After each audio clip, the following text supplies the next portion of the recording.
Hello viewers, আসসালামু আলাইকুম। আজকে একটি বিষয় নিয়ে কথা বলি।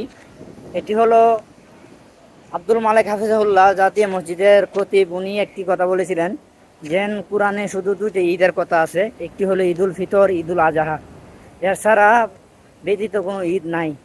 তো এনায়তুল্লাহ আব্বাসীর একটা ছাত্র যে কিনা শুধুমাত্র ভাইরাল হওয়ার জন্য এত বড় আলেমের বিরুদ্ধে একটা কথা বলছে, তো আমার এটা নিয়ে কোনো মন্তব্য নাই।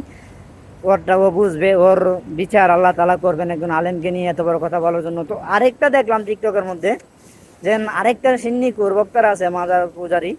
সে বলতেছে ঈদে মিলাদুন নবী নাকি নামাজের চেয়েও বড় ফরজ, জাকাতের চেয়েও বড় ফরজ, হজের চেয়েও বড় ফরজ।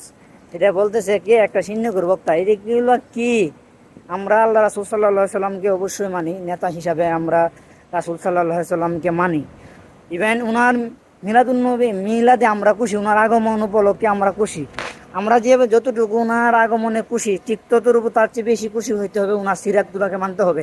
আমরা যদি শুধুমাত্র মিলাদ নিয়ে পড়ে থাকি, অনেক সিন্নিকুর বক্তা আছে যেগুলো নামাজ নাই, হজ নাই, জাকাত নাই, রোজা নাই, এগুলা শুধুমাত্র নামে রাসূল সাল্লাল্লাহু আলাইহি সাল্লামকে ভালোবাসে বলে আমরা রাসূল, আমরা সুন্নি, আমরা রাসূলকে ভালোবাসি। আসলে প্রকৃত অর্থে রাসূলকে ভালোবাসার মাধ্যম হলো কি, যে তোমরা যে রাসূল সাল্লাল্লাহু আলাইহি সাল্লাম যে কথাগুলো বলছেন পালন করার জন্য, এগুলোকে মানা, এবং যেগুলো থেকে বিরত থাকার কথা বলছে এগুলো থেকে বিরত থাকার নামে হলো আসল সুন্নি। আর যেগুলো মূলত একদিনের জন্য সুন্নি হয়, রাসূল সাল্লাল্লাহু আলাইহি সাল্লামের শুধুমাত্র ঈদে মিলাদুন্নবী পালন করলেই কেউ যে প্রকৃত অর্থে রাসূলকে ভালোবাসে এমনটা না।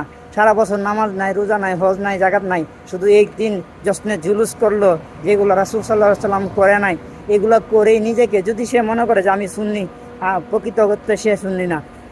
প্রকৃত অর্থে সুন্নি হলো যে রাসূল সাল্লাল্লাহু আলাইহি সাল্লামের একটি সুন্নত কেউ বিতা যেতে দেয় না, প্রত্যেকটা সুন্নতকে আঁকড়ে ধরে এবং প্রত্যেকটা সুন্নত অক্ষরে অক্ষরে পালন করে, সে হলো প্রকৃত সুন্নি। আর বর্তমানে যে সুন্নি আছে, মাজার পূজারিগুলো আছে, মুখ দিয়ে বলে যে আমরা সুন্নি সুন্নি সুন্নি, প্রকৃত অর্থে সে কখনো সুন্নি হতে পারে না।